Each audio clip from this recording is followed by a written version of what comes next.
most of the time I'm like, what exactly life is. Yeah. So the purpose of life, or why I am here, what I am doing. Okay, purpose of life. You know, I find more and more now it's like, you know, the purpose is to be very, very present. Very present. Wherever I am and whatever I'm doing. So, which, I mean, sounds simple, but means in reality it means all my world, whatever I'm doing, I'm able to fully be engaged in that, where I am. To live in that moment. Yeah, and happily, like, that's really what I want to be doing. Because sometimes what happens, you know, if we have plans of I want to do this, I want to do this, you know, I want to get this, maybe I want to get enough money so I can, you know, whatever it is. I mean, it might not be the thoughts to retire, but it means my world becomes such where I'm doing all these things for some point in the future. Yeah, it means what I'm doing now may be the big sacrifice. I may not really be wanting to do that, but the method of doing that is for something in the future, which, as we know, may or may not be. We don't know that, no? Yeah. In true sense. Yes. That's why, you know, a lot of the spiritual groups and a lot of these new age gurus that now they're all saying, you know, be present, be still, be, you know, where you are. Because it means if we're doing that, it means we've already finished the past.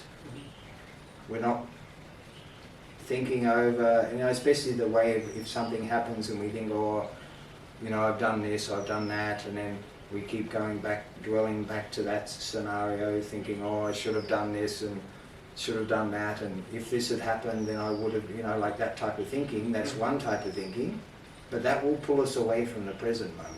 Yeah. So then it means we can't enjoy where we are, and in actual fact, when we're born, we're just presence. You know, we don't have any thinking as a child, as a baby. We just observe what's in front, and we're totally at the mercy, or not mercy even, but the mother will be looking after the child and all the needs and all that. The child's just the observer. So it's almost like now, it's like how to come back to that observer state. Yeah? Where we just see things as they are, not mentally labeling. Not looking at that person, oh, you're from south, you're from here, you're from there. So we have this tendency, because the eyes see something, we see, okay, male, female, young, old, we have a lot of differentiation. so it's like how to come back to, we can just see things as a detached observer. And we can only do that when we create our world where, you know, Baba says sometimes you just need 2 chapatis a day. Yeah?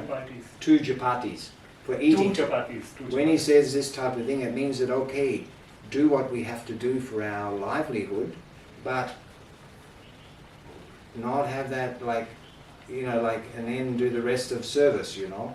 So how much do we really need, you know? That's the question. How much do we really need? That's the, and that's not according to desires, you know, because desires might be, oh, I want to earn a couple of $1 million, and then I'm going to buy this big mansion on a lake or river and have this big property and nice car, nice this and all this stuff in our mind, and then maybe what I'm doing is actually a huge headache, but the desire to have this is more, you know. So it means I'm not enjoying what I'm doing now, I'm burdened by that, and that which I might be thinking of is actually a bit of illusion anyway.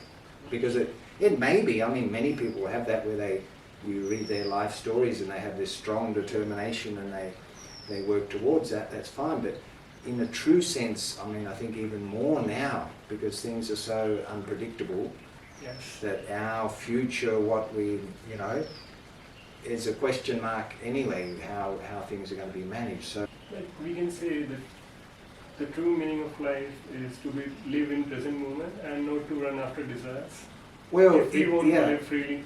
Yeah, because be as free as possible. Don't get caught in any bondage or trapped in any sort of anything, you know, because that's going to pull us. That won't enable us to make our mind free. And the most common answer I get mostly from the people that meaning of life is to live in present. Like you said, to live in present. Most of the people say this only. Yeah. Like I have asked this question to somewhere around 20-30 people, and Yeah. most of the people have said this Okay. only. To Yeah. live in the present moment is basically life. Yeah, To enjoy because- that. Well, you know, in a true sense, the present moment is the only moment we ever have. Mm, Can you point to me right now? There's a moment somewhere outside of this moment? no, No, there never is. sorry, There never is. never. There never is. It's only this present moment. Mm, We might say, okay, now in 5 minutes I'm walking down to the gate, mhm. but that walking down to the gate is if you're in the present moment, it doesn't change. The picture changes, but the present moment doesn't change. There's no- So in true sense, the present moment is actually all we've ever had for all of our lives through the whole cycle. There's only now. That's why now was last cycle. This was last cycle. No? This is last cycle. The cycle before that, if we look at it like that, you know. So, but to get back to that point where we can fully be in the present moment, we have to be in a state where we have no desires for anything else, no worrying about future or thing, because many things will pull us away from the present moment. That's the thing. Most people get pulled away from the present moment through whatever,